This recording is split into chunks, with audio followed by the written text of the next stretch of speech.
Hi, it's Robbie from Southern California, and today we're going to talk about compost tea. I have had multiple questions on how to make it. What do you do? What do you put in it? This is one of my compost tea buckets. Now, I make it all different ways.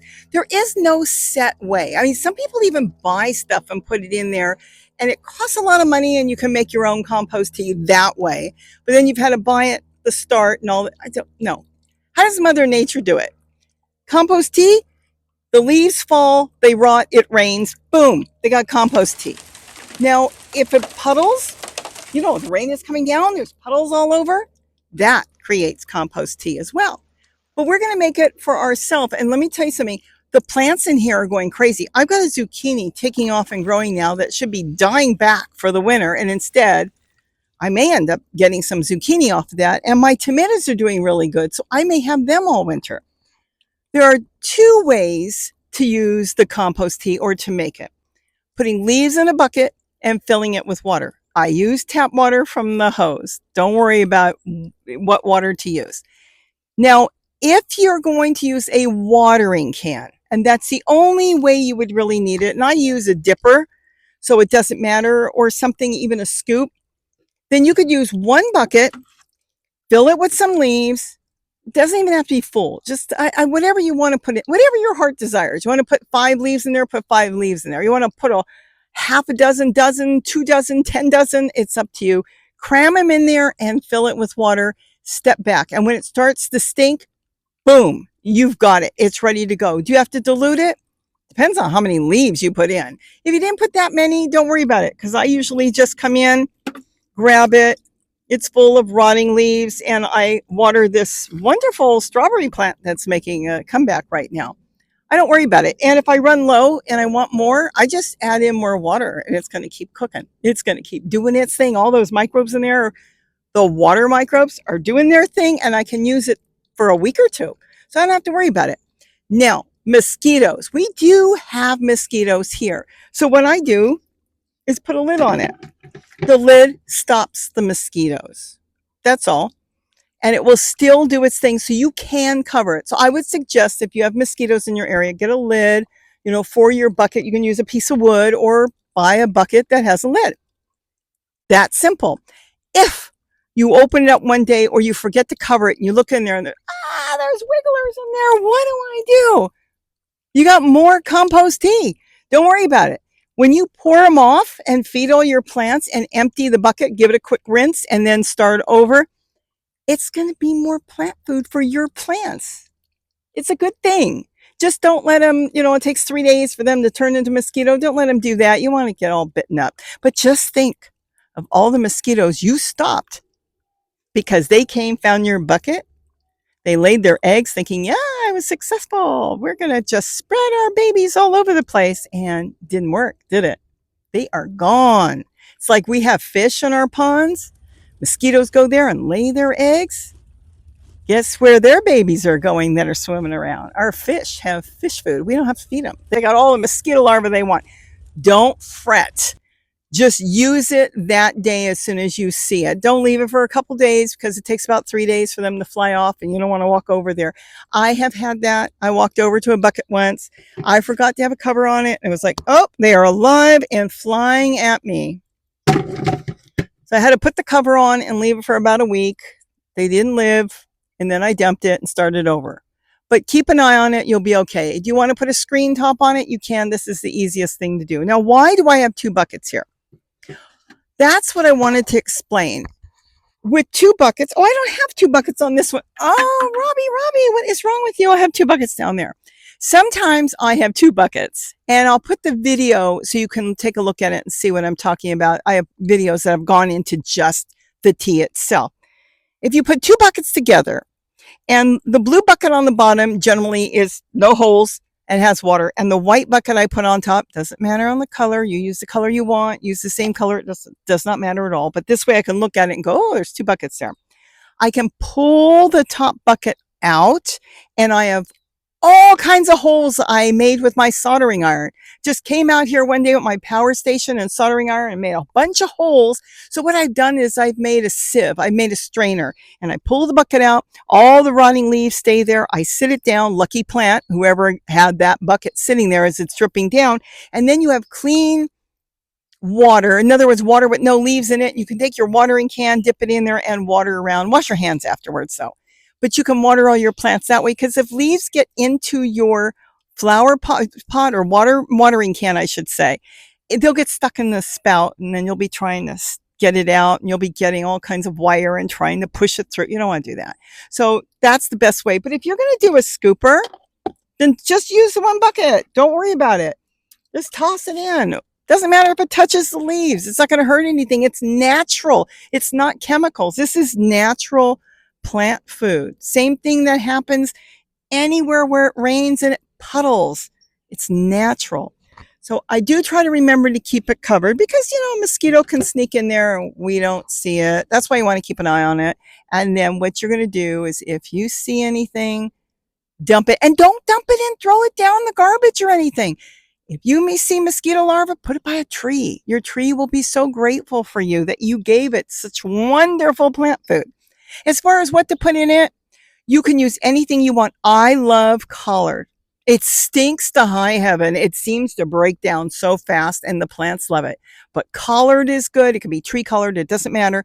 Kale, any brassica, really stinks fast. I think, in my mind, if it smells really bad, it must be doing something, because the plants really show it. But really, let me tell you something. You can also use wood chips. I take wood chips sometimes and leaves and stuff off the ground, and I put it, if I don't have anything, and I'll put it in a bucket, fill it with water. It will break down. I mean, think about it. These branches that came off of the trees are holding all kinds of nutrients. The trees and the plants bring it up. It's in its branches, and then of course it gets into the leaves too, but the leaves are so fine that they don't get as much as the bark does, and the inside of the tree and the plants. That's why that breaks down really good and makes a really good compost tea. But anything, nature's not out there, Mother Nature, pushing things away, saying, oh, we can't use that. No, that's not good enough. Use that. Don't puddle there. We want you to puddle. No, everything is good. You use what you've got. If you've got a vegetable garden and you've got things coming off from brown leaves and yellow leaves, I tend to put a lot of yellowing leaves in there, because this way it's going to rot faster. But you can use brown leaves. But think about it. The greenish yellow leaves, if you're not going to eat it, you rip it off. Those seem to really break down and start the stinky job really fast. Don't do it if you're having a party. This Thanksgiving, you don't want your smelly bucket sitting out your back door, unless you want your guests to leave early, because it does reek. Some people sit it far away. But when you have it covered, you don't smell it. Don't let the kids go out there and play and lift the lid and go, ooh, what's that stinky stuff out there? Just don't do it. I used to be told when I was having a party here, you're not making that stuff, are you, Mom? She would say. I said, no, I'm not. I've had it somewhere else. So keep in mind, if it smells, it's good. If it doesn't smell, it's still good. All is good. Nature has it all different ways. Use what you've got.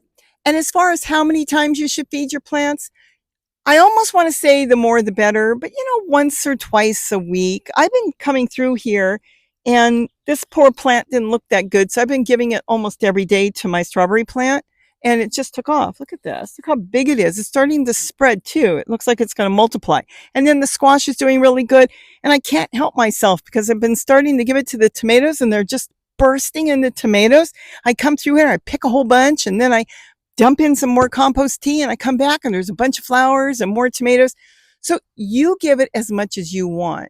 Test it. See what your plants are doing. See how they're acting, and make sure if something happens, it may not be the tea. It might be the time of the year for the plant to die back. But you can use anything you want. Stop, look around, take a walk, see what's falling. The leaves are falling. It goes back. All these plants around us, they drop their leaves and it goes back into the soil, whether it's rotting away in the wet soil from rain or watering or whatever, or just from the microbes coming in. Either way, everything is falling and everything is refeeding the plant. Yeah, it gets windy and things move. So maybe that pepper tree leaves will go over there and feed another plant. And the ficus tree might blow over here a little bit and their leaves might feed another plant. See, that's good. So collect different things and soak it. But my go-to are brassicas. Kind of like, well, it just, I don't know. I don't want to get into technicals when you're cooking it. Sometimes it gives off a little something. The brassicas just seem to be the best. It stinks the most and it's the best. But anything will work. Use what you've got. Like I said, I have soaked brown leaves and branches off the ground, put them in a bucket, let them start to rot. You can start to feed it in 2 to 3 days. If you're anxious, take a scooper and give it to your plants. And if you start using too much and it wasn't done yet, just top it with more water. Add some more leaves. And when you think it's rotted enough and you're kind of at the end and it's all rotted down, take that, either put it in your tote or your flower pot or whatever, or dump it under a tree and start over. And you don't have to do it all the time. But let me tell you something, you'll see the difference in your plants. And again, it won't matter. There's almost nothing you can't use. I mean, if a plant is growing and its things are falling on the ground, why couldn't you use it? But vegetable plants seem to be the best. So clean your vegetable garden. And then from there, if you don't have that, try other things. And you should be good to go. Experiment. You never know. You might find out something I didn't know. I don't know it all. And put the comments in there. Hey, I've been using walnut leaves, or I've been using shelled walnuts, or I soaked some of my kitchen scraps. I haven't done that, though a lot of you have asked. It would work. I don't know. It just seems to me like it'd be a bigger mess than anything. So that I can dump anywhere. I can dump it in a tote and let it rot away. I can put it in a flower pot and sit another pot on top, do a 2 system. I kind of do other things with the kitchen scraps, but if you want to try soaking that, I guess you could, but this doesn't attract critters. That's the thing. You're not going to have any rodents or anything trying to get in there. They don't want this. So you have everything good by them not wanting it. Your neighbors don't want it. It's not that bad. Just cover it. I'm kidding. I mean, you may smell it here if I lift it up, but I walk a few feet over. I don't smell it. And once you water it in the plants, the smell disappears. It goes directly into the soil and it starts feeding the plants. And it's just like a magic trick. All of a sudden, it's gone. You don't smell it. I don't smell it. You saw me throw a scooper in there. It doesn't smell. It smells in the bucket, but once it hits the soil, I don't smell it anymore. It's only stinky in there.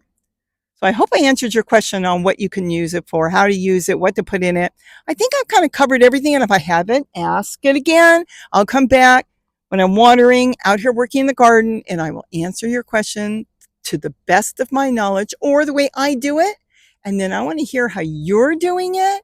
And if you got any other suggestions, please leave the comments and tell me if you like this method of me answering questions. Because sometimes it's just too hard to sit there and text everything. It's like you end up writing a book. And by the time I'm through answering one question, it's like, whoa, I should have published this. I haven't published a book in years. Maybe I should publish that. No, I want to come out here and be able to explain myself and kind of talk about how I do it and what works for me. And then I want to hear what works for you. Give me ideas. I'm open to ideas. So with that, have a wonderful day. And don't forget to eat what you grow and feed your plants whenever you can. And don't eat that and wash your hands when you're done using it. But I love compost tea. It's free. Mother Nature does it. So why shouldn't we?